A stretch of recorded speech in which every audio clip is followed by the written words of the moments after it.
Baik, Assalamualaikum warahmatullahi wabarakatuh. Salam sejahtera untuk kita semua. Kali ini kita akan membahas tentang evaluasi pemberdayaan komunitas dalam menyikapi ketimpangan sosial. Sebelum membahas lebih lanjut mengenai evaluasi, ada baiknya kita tahu definisi dari evaluasi itu sendiri. Menurut dua tokoh ini, yaitu dari kiri adalah Hornby dan yang kanan adalah Panwell, mengatakan bahwa evaluasi adalah tindakan pengambilan keputusan untuk menilai objek, keadaan, peristiwa, atau kegiatan tertentu yang telah diamati. Selain itu, dapat kita ambil kesimpulan bahwa evaluasi merupakan suatu kegiatan yang telah disusun secara sistematis untuk melakukan pengukuran dan penilaian terhadap suatu objek berdasarkan pedoman yang telah ada. Prinsip evaluasi pemberdayaan. Ada 5 prinsip yang harus ditunaikan atau yang harus ada dalam melakukan tindakan evaluasi. Yang pertama adalah evaluasi harus berorientasi pada peningkatan mutu. Evaluasi dilakukan sebagai bagian dari proses belajar yang harus dilakukan secara terus-menerus. Peningkatan mutu ini harus memerhatikan beberapa aspek, yaitu kesejahteraan, keselarasan, dan ketahanan sosial kehidupan masyarakat. Dengan demikian, tujuan pemberdayaan masyarakat dapat dicapai dengan hasil yang maksimal. Prinsip yang kedua adalah partisipasi. Partisipasi merupakan peran serta berbagai pihak. Pihak-pihak ini dapat masyarakat, pemerintah, ataupun LSM. Pihak-pihak ini dapat mendorong hubungan kerjasama yang baik. Akibat dari hubungan kerjasama yang baik ini akan menghasilkan suatu ide, masukan, ataupun bantuan. Ide, masukan, dan bantuan ini dapat digunakan untuk mengembangkan kegiatan pemberdayaan komunitas. Prinsip yang ketiga adalah transparansi dan akuntabilitas. Dalam proses evaluasi, transparansi dan akuntabilitas ini sangat penting.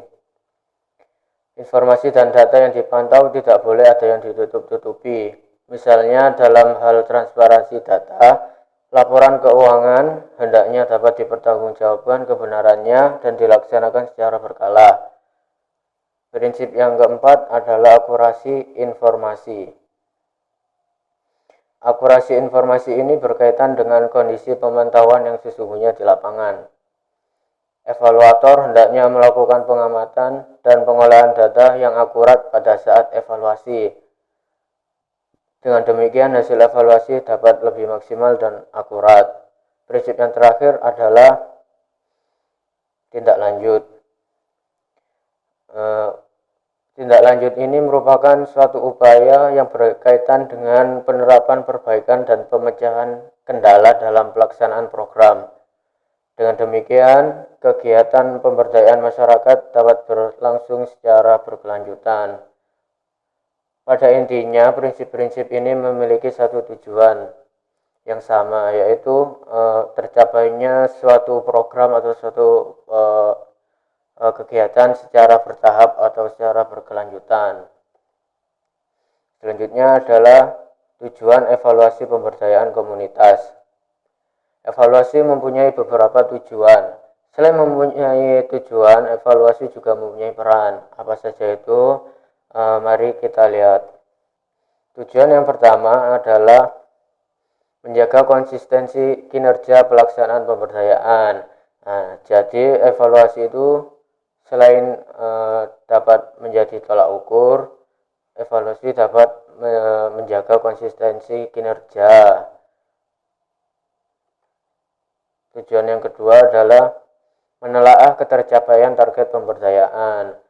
Evaluasi dapat digunakan sebagai bahan ukuran ya, atau seberapa pantas atau seberapa berhasilkah program yang telah dijalankan.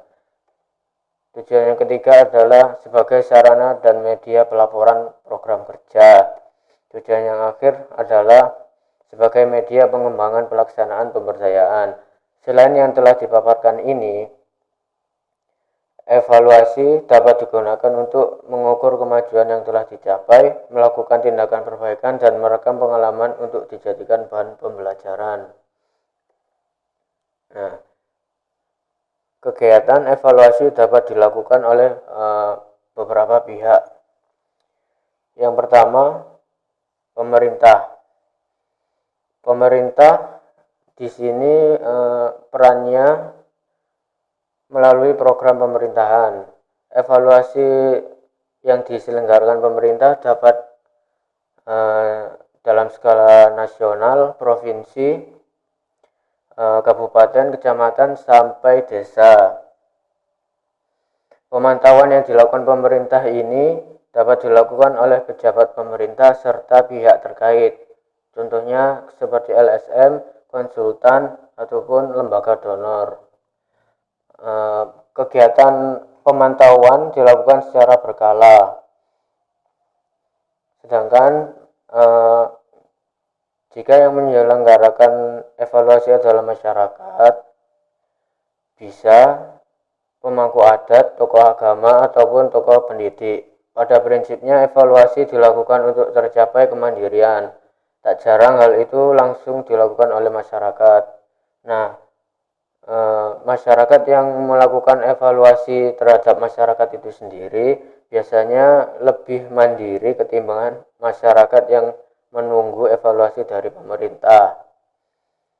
Selanjutnya, pihak yang dapat melakukan kegiatan evaluasi adalah LSM. LSM merupakan lembaga independen non-pemerintahan berperan dalam mengawasi kelompok marginal atau kelompok yang terpinggirkan, seperti mengawasi kelompok miskin ataupun kelompok masyarakat tertentu. LSM bertanggung jawab untuk mengawasi dan memberikan pemecahan masalah terhadap kelompok-kelompok tersebut. Pihak terakhir yang dapat menyelenggarakan evaluasi adalah fasilitator dan konsultan. Fasilitator itu ada banyak ya, seperti kayak pelajar, mahasiswa, pengembang proyek pengembangan, ataupun ilmuwan yang bekerja sama dengan pemerintah atau masyarakat setempat. Fasilitator dan konsultan bertanggung jawab melakukan tindakan program pengembangan secara berkala. Selain itu, fasilitator dan konsultan wajib melaporkan perkembangan kegiatan pengembangan melalui pengamatan langsung di lapangan. Tugas fasilitator dan konsultan sedikit lebih berat daripada LSM. Mengapa? Karena mereka wajib melaporkan perkembangan kegiatan pengembangan tersebut yang ada di lapangan secara berkala. Nah, sedangkan LSM biasanya tidak demikian. Kita masuk ke slide selanjutnya, yaitu jenis evaluasi. Evaluasi dibedakan menjadi 6. Yang pertama adalah evaluasi keluaran. Evaluasi keluaran atau output dilakukan untuk mengetahui pengaruh pemberdayaan dalam kehidupan sosial masyarakat. Dasar kegiatannya dilakukan melalui survei. Contoh evaluasi output yaitu evaluasi pemberdayaan komunitas dapat dinilai melalui survei penurunan atau peningkatan kondisi warga miskin dalam kurun waktu tertentu. Jenis evaluasi yang kedua adalah evaluasi dampak atau evaluasi impact. Evaluasi dampak dapat dilakukan dengan metode campuran, yaitu dapat menggunakan metode kualitatif ataupun juga dapat dilakukan dengan metode kuantitatif. Sebagai contoh, sejumlah survei dilakukan untuk mengukur dampak program pemberdayaan. Survei yang dilakukan antara lain dilaksanakan di lingkungan rumah tangga. Survei sosial ekonomi yang dilakukan antara lain dilaksanakan di lingkungan rumah tangga. Jenis evaluasi yang ketiga adalah evaluasi studi kasus atau tematik. Bersifat mendalam, contohnya dampak ekonomi terhadap program komunitas. Evaluasi yang keempat ada formatif dan sumatif. Evaluasi ini disebut juga evaluasi lengkap karena dilaksanakan sebelum dan sesudah program dilaksanakan. Contohnya, melakukan penyesuaian antara perencanaan kegiatan dan tujuan kegiatan yang akan dicapai. Jenis evaluasi yang kelima adalah evaluasi internal dan eksternal. Internal dari dalam, eksternal dari luar. Evaluasi ini membutuhkan pihak ketiga dalam pelaksanaannya, seperti fasilitator, konsultan, ataupun pihak-pihak lain seperti LSM. Dan jenis evaluasi yang terakhir adalah evaluasi berdasarkan waktu.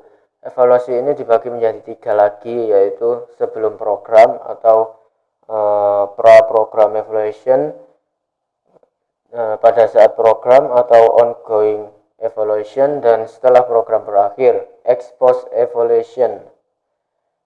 Yang sebelum program ini dilakukan bertujuan meninjau kembali kelayakan dan kesiapan rancangan program. Pada saat program dilakukan evaluasi bertujuan untuk menilai dan mengetahui kesalahan atau kekurangan program. Nah, yang setelah program berakhir, tujuannya adalah sebagai bentuk penilaian akhir dan pertanggungjawaban pelaksanaan program pemberdayaan. Kita memasuki langkah membuat evaluasi. Tahapan yang pertama adalah persiapan. Dilanjutkan pelaksanaan, analisis, serta pelaporan. Tahap persiapan perlu dilakukan untuk melakukan kegiatan pemantauan dan evaluasi pemberdayaan.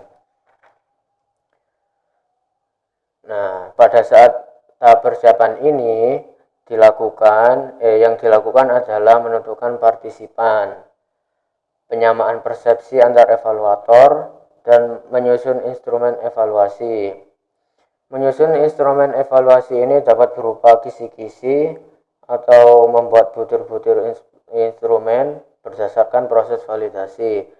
Nah, proses pelaksanaan merupakan proses pengumpulan data atau informasi yang dilakukan untuk menilai suatu kegiatan atau program. Biasanya pengumpulan data ini dari proses atau program menggunakan alat bantu. Alat bantu ini dapat berupa checklist, program suara atau program gambar, angket, dan analisis dokumen. Tahap analisis dilakukan setelah data atau informasi terkumpul. Analisis pelaksanaan evaluasi dilakukan untuk mengetahui kesesuaian pelaksanaan dengan rencana program. Analisis dikaitkan dalam proses penarikan kesimpulan. Tahapan yang akhir yaitu pelaporan. Pelaporan hasil evaluasi dapat dilakukan melalui sosialisasi, penulisan laporan, dan pendokumentasian video. Pelaporan dapat didokumentasikan, ini maksudnya dapat dibukukan dan dapat disebarluaskan kepada masyarakat menggunakan media massa ataupun media maya. Selanjutnya, dalam proses pengumpulan informasi terdapat beberapa cara yang harus kita ketahui. Yang pertama adalah DKT. Apa itu DKT? DKT itu adalah diskusi kelompok terarah, atau kalau di bahasa Inggris kan Focus Group Discussion atau FGD, di mana sekelompok orang berdiskusi membahas suatu isu atau masalah secara mendalam dengan cara menggali perspektif, pendapat, atau tanggapan kelompok. Jadi DKT itu bergantung pada tanggapan atau pendapat-pendapat secara majemuk, tak terpaku dalam pendapat satu orang saja. Berikut adalah kelebihan dari DKT, yaitu relatif murah, singkat terhadap waktu, moderator relatif fleksibel. Maksudnya fleksibel di sini adalah moderator dapat dilakukan oleh semua orang. Selanjutnya dapat dilaksanakan dengan pelatihan pendek. Digunakan untuk menggali kebiasaan suatu penilaian sebuah kelompok. Misalnya sebagai alat untuk menggali kebiasaan, keyakinan, dan penilaian sebuah kelompok. DKT mempunyai kekurangan, yakni peserta tidak mewakili seluruh kelompok sasaran. Kelompok yang terlibat makin sulit dikendalikan. Hasil dan kesimpulan dapat memengaruhi pandangan moderator. Tidak mempunyai data statistika. Data statistika ini maksudnya seperti grafik, rata-rata, median, ataupun modus. Tahap pengumpulan data selanjutnya adalah survei. Survei merupakan metode penelitian yang mengumpulkan informasi atau data dari kelompok responden atau sampel yang dianggap mampu mewakili sumber secara keseluruhan. Survei berisi beberapa pertanyaan yang harus dijawab. Dapat dilakukan secara personal, impersonal, ataupun gabungan.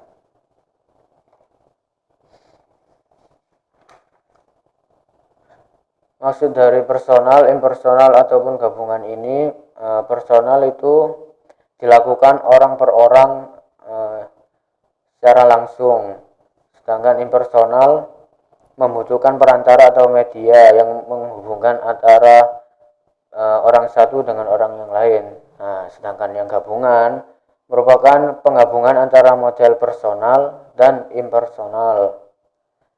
Contohnya kayak pada survei sensus penduduk, petugas menanyakan langsung kepada responden mengenai data yang ingin diperoleh. Selain itu, petugas membantu mengisi angket yang telah dibuat. Survei memiliki kelebihan daripada metode yang lain, yakni waktu yang dibutuhkan lebih singkat. Dapat dilakukan secara serentak dalam waktu yang sama. Cakupan objek lebih luas. Dana yang dikeluarkan lebih sedikit karena hanya menggunakan sampel dari populasi. Nah, selain memiliki kelebihan ini, ternyata survei memiliki kekurangan. Kekurangan yang pertama adalah validitas atau kebenaran jawaban sulit diketahui. Kejujuran koresponden susah dipastikan. Rawan bagi koresponden melakukan kesalahan. Nah, selain itu, survei tidak menjamin tepat 100%. Kita lanjut ke metode pengumpulan data yang selanjutnya, yaitu observasi. Observasi adalah metode penelitian yang mengumpulkan informasi yang digunakan untuk membangun informasi. Observasi dilakukan untuk mengamati setiap kejadian yang sedang berlaku dan mencatat dengan alat observasi. Dapat dilakukan secara aktif maupun pasif.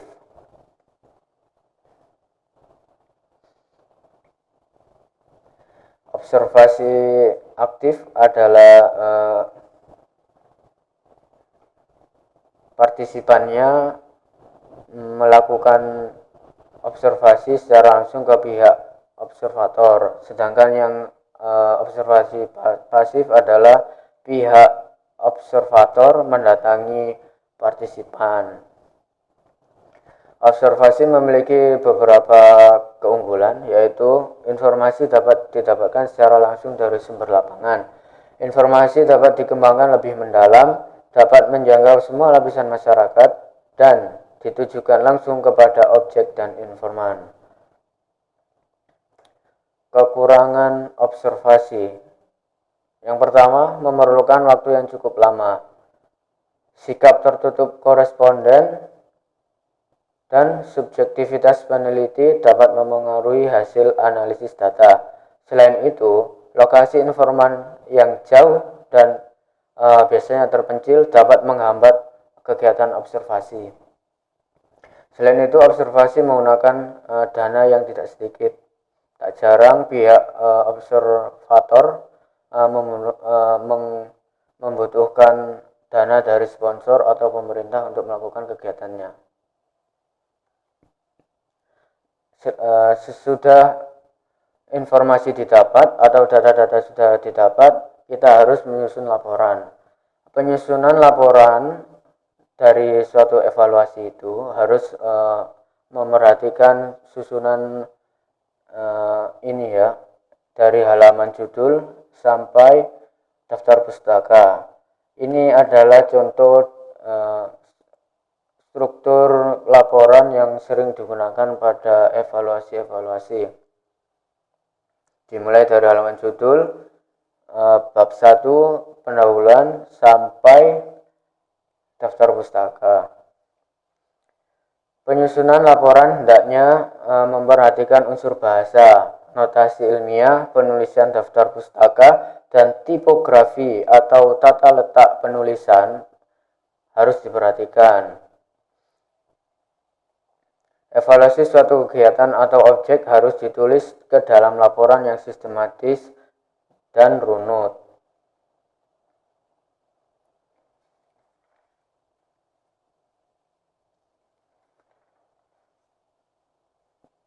Penyusunan laporan ini mempunyai beberapa manfaat untuk diri sendiri, untuk pemerintah, dan bagi pelaksana evaluasi. Contoh manfaat untuk diri sendiri adalah mengetahui seberapa jauh kegiatan yang telah dilaksanakan, mengetahui kesesuaian pelaksanaan kegiatan pemberdayaan, dan meningkatkan partisipasi masyarakat pada masa mendatang. Manfaat evaluasi bagi pemerintah yaitu memberikan kepuasan psikologis yang mampu mendorong aktivitas pemberdayaan pada masa mendatang.